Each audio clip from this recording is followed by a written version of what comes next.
तो नमस्कार, traders diary में आपका स्वागत है। कारोबारी हफ्ते का है दूसरा दिन, पर जो संकेत मिल रहे हैं यहां पर देखना काफी इंटरेस्टिंग होगा कि आज बाजार किस कर में बैठते हैं।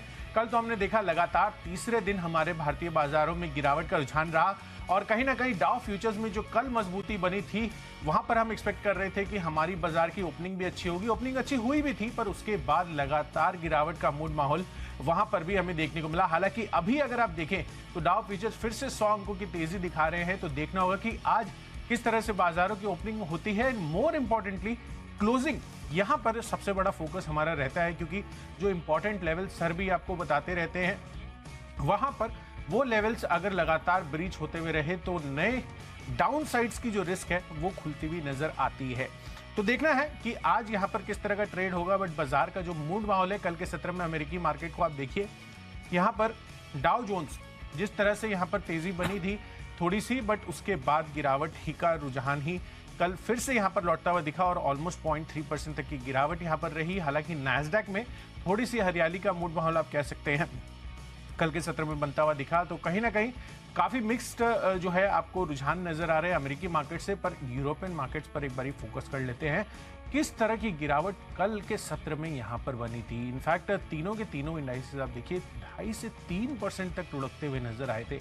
तो यूरोप काफी बड़ा कट कल के सत्र में आता हुआ दिखा था, पर आज यहां पर देखना होगा कि ये ट्रेंड रिवर्सल आता हुआ दिखता है या नहीं। तो ये एक बड़ा सवाल है, अनिश्चितताएं हैं, वॉलेटिलिटी है। तो इस बीच हमने अपनी टीम्स कैसे तैयार कर रही है की है ये हम आपके सामने लेकर आएंगे। एंड अरमान ने आज किस तरह की रणनीति अपनी रखी है टीम्स बनाने में और ओवरऑल बाजारों को क्या देख रहे हैं अरमान? देखिए, ओवरऑल अगर आप देखें तो आज जैसा कि आपने बिल्कुल सही कहा कि आप ओवरऑल अनसर्टेनिटी काफ़ी ज़्यादा है, तो इसलिए हमने कोशिश की है कि अगर आप थोड़ा बहुत बैलेंस लेके चलें कि डेफिनेटली भले हमारे ऑर्डर्स भले विन हो रहे हैं, बट फिर भी थोड़ा एक बैलेंस्ड अप्रोच लेके चलें तो वो ज़्यादा कन्वीनियंट है। बिल्कुल, तो चलिए बैलेंस्ड अप्रोच के साथ ही आज हम अपने शो की शुरुआत करते हैं। और यहाँ पर जो हमारी पहली कैटेगरी है कैश सेगमेंट में, उसमें कौन सा स्टॉक हमने चुना है उसकी अब चर्चा कर लेते हैं। अरमान, आपसे शुरुआत करना चाहेंगे? देखिए, कैश में जो मैंने स्टॉक लिया है वो है कृष्णा डायग्नोस्टिक, क्योंकि अगर आप देखेंगे ये तो न्यूज़ तो खबर पहले ही आ गई थी कि वो 600 जो है पैथोलॉजी सेंटर्स है वो ऑपरेशनल करने वाले हैं और धीरे धीरे करके 100 करके जो है वो ऑपरेशनल इनको कर भी रहे हैं। उसी के साथ साथ अगर आप देखेंगे कि लगातार अगर कंपनी का अगर आप पिछला अर्निंग्स कॉल भी देखेंगे या फिर पिछले दो अर्निंग्स कॉल देखेंगे, कंपनी जो लगातार जो गाइडेंस दे रही है कंपैरेटिवली अच्छी है। हालांकि ये देखना मीट होता है कि कंपनी कितना उस मैनेजमेंट जो है कितना इस गाइडेंस को मीट करता है रेगुलरली, पर जो गाइडेंस दे रही है वो काफ़ी बड़ा दे रही है। तो अगर उसका कुछ सर्टन परसेंटेज भी अगर पूरा वो अचीव कर लेते हैं तो कंपैरेटिवली यहाँ से आपको जो तो तेजी अच्छी आती हुई दिखेगी। और लगातार अगर आप कल भी खबर आती हुई दिखी कि अगर आप उन्होंने जो 100 लगभग पैथोलॉजी सेंटर्स हैं वो और ऑपरेशनल कर हैं, टोटल अब तक 300 हो गए हैं, उनको करना 600 है। हालांकि ये खबर तो पुरानी है, पर लगातार ये जो ऑपरेशनल करते जा रहे हैं और अगर आप ओवरऑल इनका अर्निंग्स कॉल पर देखें तो वहां पर आपको देखेंगे तो वहां पर आपको बढ़िया तेजी आ सकती है। इसलिए कृष्णा डायग्नोस्टिक जो है वो बाय करना होगा। टारगेट रखेंगे 398 का और स्टॉप लॉस रखेंगे 382 का। बिल्कुल, तो चलिए यहाँ पर फोकस रखना है आपको कृष्णा डायग्नोस्टिक्स पर। यहाँ पर इनको लेकर एक अच्छी खबर आती हुई दिख रही है। चलिए यहाँ पर सबसे पहले मैंने कैश सेगमेंट में स्टॉक चुना है सूर्या रोशनी का, इस पर फोकस करिए। दरअसल कंपनी को ऑर्डर मिलता हुआ दिखा है और HPCL से ये ऑर्डर मिला है लगभग 100 करोड़ रुपए का, 96 करोड़ टू बी प्रिसाइज ये ऑर्डर मिला है। और यहाँ पर ये 3LPE कोटेड स्टील पाइप्स की सप्लाई के लिए ये ऑर्डर मिला है, तो इस वजह से एक अच्छी ऑर्डर विन है। कल के सत्र में काफी भारी गिरावट इस स्टॉक में हुई थी, तो थोड़ा कॉशियसली ट्रेड करें। हो सकता है कि शॉर्ट्स जो है यहाँ पर और फर्दर बनते हुए नजर आए काफी लोगों का। और कैश सेगमेंट का स्टॉक है, बहुत ज्यादा कह सकते हैं आप मुनाफा वसूली में भी लोग यहाँ पर करते हुए दिख रहे हैं। बट 8-8.5% की कल की गिरावट थी, बट ये ऑर्डर विन का जो अपडेट आया है वो हो सकता है कि इसके रिवाइवल का काम करता हुआ दिखे। बट बाजारों में आपको मैं बार बार फिर से बता दूं कि वॉलेटिलिटी काफी रहेगी, तो काफी कॉशियसली इस बीच ये जो टाइम अभी जा रहा है इसमें आप कॉशियसली ट्रेड कर चलिए। तो इसमें सूर्य रोशनी जिस तरह के लेवल्स हैं, 657 रुपए की कल की क्लोजिंग रही है, 677 रुपए के टारगेट के लिए खरीदारी करनी है, 647 रुपए आपका स्टॉप लॉस बनेगा। तो चलिए ये तो हो गई कैश सेगमेंट की बात। अब बढ़ते हैं अपनी डेरिवेटिव स्पेस की कैटेगरी की तरफ और यहाँ पर सबसे पहला जो कैटेगरी होती है हमारी फ्यूचर्स की, उस पर चर्चा कर लेते हैं। तो वहां पर मुझे लग रहा है कि यहाँ पर आपको शॉर्ट बनाकर चलना चाहिए। और नवीन फ्लोराइन जिस तरह की यहाँ पर अच्छी तेजी पिछले कुछ दिनों में, कुछ महीनों में इनफैक्ट मैं कहूँगा बनती हुई दिखी थी, अब वो कहीं ना कहीं टूटती हुई नजर आ रही है। बाजार की वॉलिटिलिटी में जो भी high beta stock, high P multiple वाले स्टॉक्स हैं और कहीं ना कहीं जिसमें अच्छी तेजी बनी हुई है, FIs की बिकवाली हम लगातार देख रहे हैं। तो मुझे तो अंदेशा यही लग रहा है अरमान की FIs जिस तरह की बिकवाली कर रहे हैं, कल भी कैश सेगमेंट में हमने देखा लगभग 1570 करोड़ रुपए की बिकवाली आई थी। उसके पिछले दिन भी लगभग 1500-1600 करोड़ रुपए की बिकवाली इन्होंने की थी। तो लगातार एफआईआईज यहाँ पर बिकवाली कर रहे हैं। तो कहीं ना कहीं मुझे लग रहा है कि अमेरिका में जो इनको नुकसान हो रहा है ना, वो भारत में प्रॉफिटेबिलिटी के लिहाज से जिन भी स्टॉक्स में इनको अच्छा प्रॉफिट मिल रहा है वो बुक कर वो निकल रहे हैं। तो ये देखना होगा कि फाइनली यहाँ पर कहाँ तक जाते हैं एफआईआईज अपनी बिकवाली के हिसाब से। बट जो चार्ट स्ट्रक्चर बता रहे हैं और जो गिरावट का रुझान नवीन फ्लोराइन में दिख रहा है, मुझे लग रहा है कि यहाँ पर और फर्दर बिकवाली के कैंडिडेट ये बन सकते हैं। कल भी 2-2.5% तक की गिरावट रही थी। 4090 रुपए के आसपास की प्राइसिंग रही है। 3980 रुपए के लिए इसको फ्यूचर्स में बेचकर चलिए 4125 रुपए हायर साइड पर आपका स्टॉप लॉस बनना चाहिए। तो ये तो मेरी बात हो गई। अरमान, डेरिवेटिव में कौन सा स्टॉक? देखिए, डेरिवेटिव में सबसे पहले अगर फ्यूचर्स की बात करें तो मैंने एक आईसीआईसीआई बैंक लिया है, क्योंकि अगर आप देखेंगे ओवरऑल जो मैं बैलेंस्ड अप्रोच की बात बोल रहा था, आपको चार्ट अगर आप देखेंगे टेक्निकली यहाँ पर चार्ट भी कमजोर दिख रहा है, और जिस हिसाब से अगर आप देखेंगे जो अनसर्टेनिटी है वो वहाँ पर अगर आप उस हिसाब से उसको प्ले करने के लिए मैंने आईसीआईसीआई बैंक लिया है। यहाँ पर फ्यूचर सेल करेंगे, टारगेट रखेंगे 820 का और स्टॉप लॉस रखेंगे 852 का। फ्यूचर्स में तो आईसीआईसीआई बैंक हुआ। ऑप्शंस की अगर आप बात करें तो वहाँ पर भी मैंने कोल इंडिया का अगर आप देखेंगे पुट ऑप्शन जो है बाय करा है, तो लगभग आपको 212.25 का मिलेगा 0.60 का, जिसमें अपन टारगेट रखेंगे हम 0.80 का और स्टॉप लॉस रखेंगे 0.54 का। अब उसका लॉजिक मैं बताता हूँ। देखिए, अगर आप कोल के इंटरनेशनली प्राइसेस देखेंगे तो प्राइसेस में एक तरफा स्टिफ फॉल आया है। ऐसा नहीं कि धीरे धीरे कर एक तरफा स्टिफ फॉल आया है। जो डॉलर 450 प्रति टन के आसपास जो था वो गिरकर 200 से भी नीचे आ गया है, और ये लगभग जनवरी 2022 के बाद अगर आप देखेंगे उसके नीचे लेवल स्तर पर। और इसका हमने पहले भी आपको बताया था कि जब भाव बढ़ते हैं तो इनका ई ऑक्शन में जो ये बेचते हैं कोयला, उससे इनको ज़्यादा प्राइस मिलता है, जो इनके मार्जिन्स के लिए बहुत लुक्रेटिव रहता है। और उसी कारण आप देखेंगे जो पिछले Q2 का अगर आप रिजल्ट देखेंगे तो वो काफ़ी बढ़िया आते हुए भी दिखे थे। और अब जो है ये लगातार अगर जो गिरावट आ रही है उस कारण कोल इंडिया के नतीजों में आपको हो सकता है यहाँ पे अच्छा खासा जो है असर आता हुआ दिखे इनके मार्जिन्स पर। इसलिए कोल इंडिया का पुट ऑप्शन करना होगा बाय। बिल्कुल अरमान, इनफैक्ट मैं तो ये सोच रहा हूँ कोयले के दाम इतनी भारी गिरावट हो गई है, साथ ही कच्चा तेल भी हम देखिए कल 2.5% की गिरावट थी। नेचुरल गैस भी ऑलमोस्ट रिकॉर्ड निचले स्तरों पर आते हुए दिख रहे हैं। तो लोगों को चाहिए क्या? बिल्कुल डेफिनेटली, मतलब जिस हिसाब से गिरावट हो रही है वो, हालांकि अगर आप यूं देखें तो ये डिमांड नहीं है, क्या लग रहा है आपको? एग्जैक्टली हमारी कंट्री में तो स्पेसिफिकली जो डिमांड है मेरे हिसाब से उसमें कोई चिंता नहीं है। एक ट्विन साइड इसका ये भी है, क्योंकि ये सारी चीजें हम इंपोर्ट ही करते हैं, हम कोई मेजर प्रोड्यूसर तो है नहीं, तो इंपोर्ट कर रहे हैं तो ये हमारे लिए बेसिक रॉ मटेरियल होता है। तो आप हर एक चीज में देख लीजिए, तो अगर जिन कंपनियां जिनके डिमांड, उनके एंड प्रोडक्ट की डिमांड हमारी कंट्री में अच्छी है और उनके लिए रॉ मटेरियल है, उनके हो सकता है कि मार्जिन यहाँ पर इंप्रूव होते हुए दिखे। चलिए, तो देखना होगा कि यहाँ पर रॉ मटेरियल का जो प्राइसेस में कटौती आई है उसका बड़ा फायदा कौन सी कंपनी को मिलता हुआ दिखता है। बहरहाल बेस्ट ऑप्शंस में मैंने स्टॉक जो चुना है वो भी मैं आपको बता देता हूँ। कोल इंडिया तो अरमान ने आपको बताया, मेरी तरफ से होगा बलरामपुर चीनी, और यहाँ पर कॉन्ट्रा कॉल है। कॉन्ट्रा कॉल भी नहीं कहूँगा क्योंकि यहाँ पर जिस तरह से ये बैंड से बाहर आता हुआ दिखा है वो कहीं ना कहीं एक अच्छी शॉर्ट कवरिंग के कैंडिडेट बन सकते हैं। और कल भी आप देखिए भारी बाजार की गिरावट में भी यहाँ पर हरे निशान में ये ट्रेड होकर बंद होते हुए दिखे थे। तो मुझे लग रहा है कि जो बैंड से बाहर आया है बलरामपुर चीनी, इसमें हो सकता है आपको ट्रेडिंग वॉल्यूम्स अच्छे वापस से लौटते हुए दिखे, क्योंकि F&O स्पेस का काउंटर है।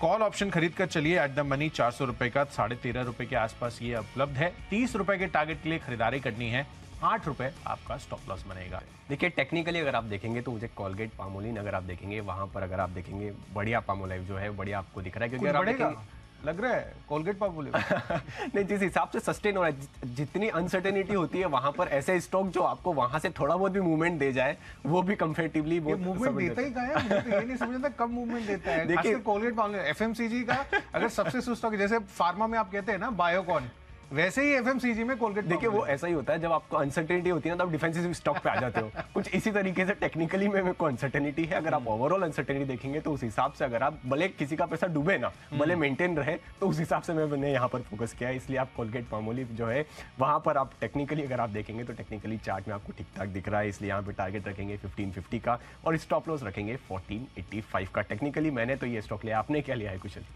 देखिए, टेक्निकली मुझे एक और बैंकिंग काउंटर गिरावट का रुझान दिखाते हुए नजर आ रहा है। और कल आपने जैसे बैंक ऑफ बड़ौदा लिया था तो मैं भी थोड़ा सा उससे इंस्पायर हो गया कि मैंने बोला कि प्राइवेट सेक्टर बैंकिंग स्पेस तो मैंने 2 काउंटर कल दिए थे, एक तो आरबीएल बैंक दिया था और दूसरा एक्सिस बैंक दिया था। दोनों में अच्छी खासी गिरावट रही थी, पर कहीं ना कहीं अब मुझे लग रहा है कि ये जो फ्लो है वो अब पब्लिक सेक्टर बैंक्स पर भी आ सकता है। तो इस बारी मैंने 2 पब्लिक सेक्टर बैंक चुन लिए हैं, पर पहला जो बैंक मैंने चुना है इसमें टेक्नो पिक के लिहाज से वो है कैन बैंक का। कल भी आप देखिए 2.5 से 3% तक की गिरावट यहाँ पर आती हुई दिखी थी।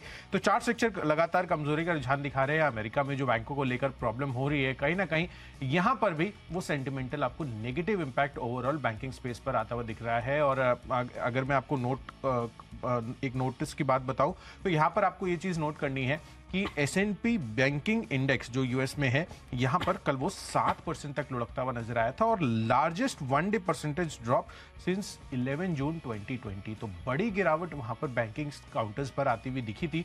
तो कहीं ना कहीं मुझे लग रहा है कि जो ओवरऑल सेंटिमेंट बना हुआ है अभी बैंकों को लेकर, वो गिरावट का रुझान ही दिखा रहा है। और इसी वजह से कैन बैंक ये मेरे फोकस लिस्ट में आया है एज ए टेक्नोपिक। यहाँ पर बिकवाली कर चलिए 280 रुपए के टारगेट के लिए 293 आपका हायर साइड पर स्टॉप लॉस भी बनना चाहिए। तो चलिए टेक्नोपिक तो हमने पूरी कर ली है, अब आगे बढ़ते हैं और वो है फंडा पिक पर फोकस करने का वक्त आ गया है। और इसमें मैंने अगेन एक और डिफरेंशियल बेट, जैसे कि कल मैंने आपको दिया था HUL का काउंटर, आज ब्रिटानिया पर हमारा फोकस है। तो FMCG स्पेस की कंपनियों पर आपको ध्यान में रखना है। फार्मा स्पेस भी आप कुछ ले सकते हैं, जैसे कि अरबान ने भी बताया और हम लगातार आपको भी बताते आ रहे हैं कि जिस तरह की वॉलेटिलिटी अभी बाजार में देखने को मिल रही है, आपको कैपिटल प्रिजर्वेशन ये आपका पहला मोटिव होना चाहिए। तो FMCG सेक्टर्स इसकी मजबूती मुझे लग रहा है कि आगे भी बरकरार रह सकती है। ब्रिटानिया अगेन आप देखिए एक अच्छा यहाँ पर लॉन्ग बिल्डअप होते हुए दिख रहे हैं।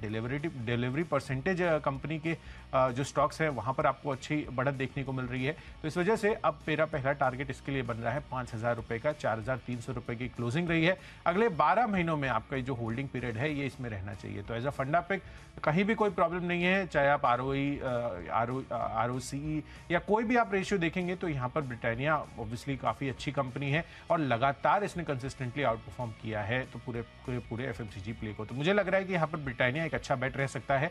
एज अ फंडा पिक आप इसको चुनकर चल सकते हैं। जिस हिसाब से आप लगातार बैंक शॉर्ट कर रहे हैं, आप आने वाले टाइम तक कोई बैंक छोड़ेंगे जो बचेगा जो शॉर्ट करने से?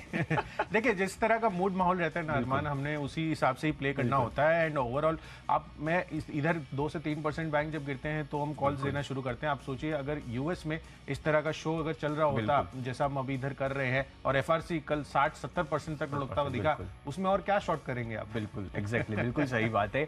इसीलिए जो कुशल ने कहा कि यहाँ पे आपका कैपिटल प्रिजर्वेशन एक सबसे बड़ी इंपॉर्टेंट चीज हो जाती है, तो उसी हिसाब से फंडामेंटली मैं एक स्टॉक लेके आया हूँ। स्टॉक तो छोटा है पर यहाँ पे मेरे हिसाब से अगर आप देखेंगे तो यहाँ पे आपको कम से कम कैपिटल, अगर मुझे लग रहा है कि यहाँ पर कंजर्व आपकी हो सकती है, क्योंकि यहाँ पर रिस्क रिवॉर्ड मुझे काफी बढ़िया लग रहा है। स्टॉक का नाम है DCM नोवेल। सबसे पहले अगर आप ऐसी अनसर्टेनिटी में सबसे पहले ये चीज देखते हैं कि यार प्रमोटर ग्रुप कैसा है, क्या उस पर आपको विश्वास है या नहीं, मैनेजमेंट पे आपको विश्वास है नहीं। बिजनेस अगर आप देखेंगे, इनका अगर आप देखेंगे यान बनाने का काम है, जो कपास से आपको दिख रहे हैं, जो कॉटन से जो धागा बनता है वो बनाने का काम है। कंपनी ने अपना जो कैपेक्स है, स्पिंडल कैपेसिटी बढ़ाने का, वो पूरा कर दिया है। 1.14 लाख से बढ़ाकर 1.6 लाख के आसपास ऑलरेडी कर दिए है। और कंपनी एक मैन्युफैक्चरिंग प्लांट जो है वो बना रही है, जिसका उन्होंने अगर आप देखेंगे कुछ ही टाइम पहले जहां पे उन्होंने बनाना चालू करा था स्पेशलिटी केमिकल के लिए। और अगर आप FY22 का एनुअल रिपोर्ट पढ़ेंगे तो वहां पर भी एक क्लैरिटी थी कि मैनेजमेंट चाह रहा है कि वो स्पेशलिटी केमिकल में भी घुस जाए, इसीलिए वो प्लांट भी बनाना चालू कर दिया है उन्होंने। और अगर आप देखेंगे रिटर्न ऑन इक्विटी इनका लगभग काफी बढ़िया है, लगभग आपको 30-35% का रिटर्न ऑन इक्विटी दिखेगा। अगर पिछले 4 साल का कैश फ्लो देखेंगे तो लगभग 200 करोड़ का है। और मार्केट कैप देखेंगे तो मार्केट 300 करोड़ के आसपास की जो है मार्केट कैप है। उस हिसाब से मुझे यहाँ पर रिस्क रिवॉर्ड रेशियो काफी कंपैरेटिवली बेटर लगता है। और अगर आप देखेंगे कर्ज जो है वो भी कम होता हुआ दिखा है, इसलिए DCM नोवेल बाय करेंगे। टारगेट रखेंगे 175 का और ड्यूरेशन रखेंगे 1 साल का। इन्वेस्टमेंट के हिसाब से जो मैंने स्टॉक लिया है वो है पतंजलि फूड्स, क्योंकि मैंने आपको कहा पहले भी ये चीज बताई थी कि अगर ये जो बिजनेस जो उन्होंने 650 पे सबसे पहले FPO आया था, उसके बाद जो है फूड बिजनेस ट्रांसफर हुआ था, तो आप सम ऑफ पार्ट्स के हिसाब से भी अगर आप वैल्यूएशन करेंगे तो मिनिमम 1100 से 1200 का तो मिनिमम यहाँ पर जो है प्राइसेस बनते हैं। इस अनसर्टेनिटी में मुझे ऐसा लगता है कि यहाँ पर अगर कोई गिरावट आए तो आपको SIP मोड में इसमें लगातार आपको थोड़ी बाइंग जरूर करते रहना चाहिए लॉन्ग टर्म के हिसाब से भी, क्योंकि अगर आप पाम ऑयल की बात करें वहां पर भी थोड़ी बहुत जो है सितंबर से हिसाब से कंपेयर करेंगे तो थोड़ी जो बड़ा हुआ दिखा है। इसलिए पतंजलि फूड्स बाय करना होगा। ड्यूरेशन रखेंगे 1 साल का और टारगेट रखेंगे 1250 का। बिल्कुल, तो पतंजलि फूड्स यहाँ पर लगातार फोकस लिस्ट में हमारी बने हुए हैं ये काउंटर, और कहीं ना कहीं अच्छी तेजी, अच्छा फंडामेंटल आपको दिख रहा है। एसजीएक्स निफ्टी भी आप देखिए अब लगभग 70 अंकों की तेजी दिखाते हुए नजर आ रहे हैं, तो लगातार अच्छे गेंस यहाँ पर भी आ रहे हैं। तो बाजार का मूड माहौल ओपनिंग पर तो लग रहा है कि अच्छी हो सकती है। चलिए, निवेश के लिहाज से मैंने स्टॉक चुना है यहाँ पर सोना बीएलडब्ल्यू प्रिसीजन का। कल जिस तरह से यहाँ पर ब्लॉक डील होती हुई दिखी, प्रमोटर ने लगभग 20% हिस्सेदारी बेची है, पर जो खरीदार है वो काफी इंटरेस्टिंग है। HDFC mutual fund, ICICI Pru, इसके साथ साथ government of Singapore, government monetary authority of Singapore, सब ने ही अच्छी खरीदारी की है। तो अच्छे अच्छे फंड्स ने, अच्छे अच्छे इंस्टीट्यूशंस ने यहाँ पर खरीदारी की है। तो मुझे लग रहा है कि वैल्यूएशंस भी अट्रैक्टिव है और अच्छा खासा ईवी प्ले आप इसको लगाकर चल सकते हैं। तो 500 रुपए के टारगेट के लिए खरीदारी करनी है, अगले 12 महीनों में आपको ये टारगेट्स आते हुए दिख सकते हैं। चलिए बढ़ते हैं अपनी अगली कैटेगरी खबरों के दम पर, और यहाँ पर मैंने स्टॉक चुना है बर्जर पेंट्स का। हाई बीटा काउंटर है, और जिस तरह से कल कच्चे तेल में 2.5 से 3% तक की गिरावट रही है, वहां पर उस वजह से इसको बड़ा फायदा आपको मिलता हुआ दिख सकता है। तो एक अच्छे लेगअप के लिए बाजार का मूड माहौल भी ठीक ठाक है, तो बर्जर पेंट्स खरीदारी कर चलिए। 590 रुपए के टारगेट के लिए 570 रुपए आपका यहाँ पर स्टॉप लॉस बनना चाहिए। देखिए, खबरों के हिसाब से जो मैंने स्टॉक चुना है वो है सिम्फनी, क्योंकि अगर आप देखेंगे इनका एक स्पेशल ड्यूएट मिनी जो है वो इन्होंने कूलर है वो लॉन्च किया है, और इन्होंने सर्कुलर में बताया भी कि इनको लगातार जो आउटसाइड है उससे अगर आप देखेंगे इसको करने के बाद ऑर्डर भी आते गए हैं। और इंटरेस्टिंग इनके फीचर्स, जैसे आप यूएसबी पावर सोर्स से चार्ज कर सकते हैं, पावर बैंक से, लैपटॉप से, कार एडॉप्टर्स हैं, यहाँ पे सबसे चार्ज कर सकते हैं। तो उस हिसाब से यहाँ पर इसको बाय करना होगा। टारगेट रखेंगे 1115 का और स्टॉप लॉस रखेंगे 1075 का। बढ़ते अपनी आखिरी और फाइनल कैटेगरी जो है माई चॉइस की तरफ, और यहाँ पर मैंने चुना है एक बिकवाली और 2 खरीदारी के कॉल्स, जिसमें सबसे पहला है सिटी यूनियन बैंक। यहाँ पर आपको बिकवाली करने की राय है। दरअसल जिस तरह से यहाँ पर ओवरऑल फॉल आपको आता हुआ दिखा है कल के सत्र में भी, वो भी एक क्लियर कट इंडिकेशन है यहाँ पर दबाव का। तो लगभग 3% तक की गिरावट कल के सत्र में बनी थी। इसके पहले भी मैंने आपको public sector bank, can bank का बताया था। सिटी यूनियन बैंक को भी आप उसमें जोड़ लीजिए। यहाँ पर बिकवाली करके चलिए। 130 रुपए के टारगेट के लिए 138 रुपए हायर साइड पर स्टॉप लॉस बनाकर चलिए। दूसरा और तीसरा कॉल है आईटी काउंटर्स को लेकर। एक लार्ज कैप है और दूसरा है मिड कैप आईटी काउंटर। यहाँ पर आपको फोकस रखकर चलना है। मुझे लग रहा है कि यहाँ पर एक अच्छे खासे रिवर्सल्स आपको आते हुए दिख सकते हैं। तो बैंकिंग स्पेस में हो सकता है कि दबाव आए, पर आईटी स्पेस उसको सपोर्ट करता हुआ दिख सकता है। तो कहीं ना कहीं टीसीएस जिस तरह की गिरावट इसमें रही है पहले, मुझे लग रहा है कि अच्छा रिवर्सल हो सकता है। नैस्डैक भी कल हरे निशान में बंद होने में सफल हुए थे। तो यहाँ पर आपको खरीदारी कर चलनी है। 3400 रुपए के टारगेट के लिए 3250 रुपए आपका स्टॉप लॉस बनेगा। और आखिरी कॉल है कोफोर्ज पर। यहाँ पर मिड कैप आईटी स्पेस से सबसे हाई बीटा काउंटर यही है, और अगर बाजार में खासकर आईटी स्पेस पे तेजी आती है तो कोफोर्ज हो सकता है कि उसको लीड करता हुआ दिखे। तो 42 रुपए के टारगेट के लिए यहाँ पर भी खरीदारी करनी है। 4040 ये आपका स्टॉप लॉस बनेगा। देखिए, माय चॉइस में अगर आप देखेंगे सबसे पहले जो मैंने लिया है ड्रीम फोक सर्विसेज, क्योंकि अब जो मेरा अनुमान है इनका जो Q4 के नतीजे हैं वो बढ़िया आ सकते हैं, इसलिए यहाँ पे आपको बाय करना होगा। टारगेट रखेंगे 470 का। ग्लोबल हेल्थ, जो कि मेदांता हॉस्पिटल, अगर आप देखेंगे क्वालिटी प्रमोटर है, क्वालिटी बिजनेस है, एक बढ़िया वैल्यूएशन है। उस हिसाब से आपको जो पहले भी दिया था वहाँ से अच्छा खासा बढ़ चुका है। अब मैं वापस दे रहा हूँ, ड्यूरेशन आपको 1 साल का रखना होगा। टारगेट रखेंगे 600 का। और तीसरा और आखिरी स्टॉक होगा वो है ट्यूब इन्वेस्टमेंट, क्योंकि यहाँ पर अगर आप देखेंगे खबर आती हुई दिखी है कि जो कॉन्ट्रैक्ट डेवलपमेंट और मैन्युफैक्चरिंग ऑपरेशन कारोबार में जो है ये प्रवेश कर रहे हैं, उस खबर का आपको हो सकता है कि यहां पर आपको सपोर्ट आता हुआ दिखे और मूवमेंट आता हुआ दिखे। टारगेट रखेंगे 2800 का और स्टॉप लॉस रखेंगे 2670। चलिए, तो हमने डिटेल में तो डिस्कस कर लिया है, पर एक जल्दी से क्विक रिकैप सभी स्टॉक्स और उनके लेवल्स का कर लेते हैं। कैश सेगमेंट में मैंने स्टॉक चुना है सूर्या रोशनी। ऑर्डर विंस पर यहाँ पर अच्छी तेजी बन सकती है। साथ ही नवीन फ्लोरेंट, चार्ट स्ट्रक्चर कमजोर लग रहा है, यहाँ पर बिकवाली कर चलिए। बलरामपुर चीनी बैंड से बाहर आया है, 400 रुपए का कॉल ऑप्शन खरीद कर चल सकते हैं। कैन बैंक और अन्य पीएसयू बैंक्स मुझे आज कमजोरी का रुझान दिखाते हुए नजर आ सकते हैं। साथ ही ब्रिटानिया यहाँ पर लंबी अवधि के लिए निवेशित रह सकते हैं। और साथ ही इन्वेस्टमेंट पिक के हिसाब से सोना बीएलडब्ल्यू प्रिसीजन अच्छे बायर्स कल जो ब्लॉक डील हुई थी उसके बाद आते हुए दिख रहे हैं। तो अगले 1 साल में 500 रुपए के टारगेट देखने को मिल सकते हैं। कच्चे तेल में गिरावट का फायदा बर्जर पेंट्स को मिलेगा। और साथ ही माइचोस कैटेगरी में सिटी यूनियन बैंक पर तो बिकवाली करनी है, पर आईटी स्पेस हो सकता है कि आज आउट परफॉर्म करता हुआ दिखे बाजार को। टीसीएस और कोफॉर्ज यहाँ पर अच्छी तेजी आपको बनाकर चलनी है। और इन सब में आज का बेस्ट पिक बन रहा है सोना बीएलडब्ल्यू प्रिसीजन। अगले 1 साल में यहाँ पर 500 रुपए के टारगेट आपको देखने को मिल सकते हैं। ऑटो एंसिलरी स्पेस खासकर ईवी पर बड़ा फोकस है, और जो ब्लॉक डील में बायर्स आए हैं वो मुझे लग रहा है कि अच्छी तेजी बना सकते हैं। देखिए, कर लेते हैं कैप। सबसे पहले कैश में कृष्णा डायग्नोस्टिक हम बाय करेंगे। फ्यूचर्स में आईसीआईसीआई बैंक को सेल करना है। ऑप्शंस में कोल इंडिया का पुट ऑप्शन बाय करेंगे। टेक्निकली कोलगेट अगर आप देखेंगे वो बढ़िया लग रहा है। फंडामेंटली डीसीएम नोवेल है, वो अच्छा फंड दे रहा है।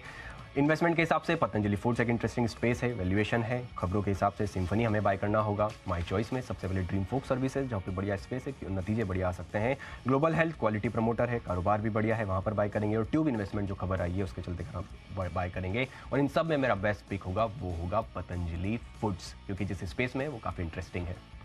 बिल्कुल, तो चलिए माई बेस्ट पिक भी हमने आपको बता दिए हैं, पर किस तरह से यहाँ पर आज का सेटअप आपको बनाना है, क्या रणनीति होनी चाहिए, और जिस तरह से आपको यूएस के बाज़ारों पर मिला जुला रिएक्शन देखने को मिला है, पर खासकर बैंक्स पर बड़ा गिरावट का रुझान वहाँ पर आता हुआ दिखा था, तो इन सभी संकेतों को समझने के लिए सीधे चलते हैं शेयर बाजार लाइव में अनिल सर और दीपांशु के पास। फिलहाल दीपांशु हमारे साथ जुड़ चुके हैं। Deepanshu, good morning. Good morning Kushal, good morning Arman. कल तो थोड़ा मूड माहौल ओपनिंग के लिए अच्छा था, उसके बाद हमने देखा कि बाजार काफी भारी गिरे। आज बहुत ही बढ़िया ओपनिंग एसजीएक्स निफ्टी दिखा रहा है, बट बाकी बाजारों में कोई ऐसा कॉन्फिडेंस नहीं आ रहा है।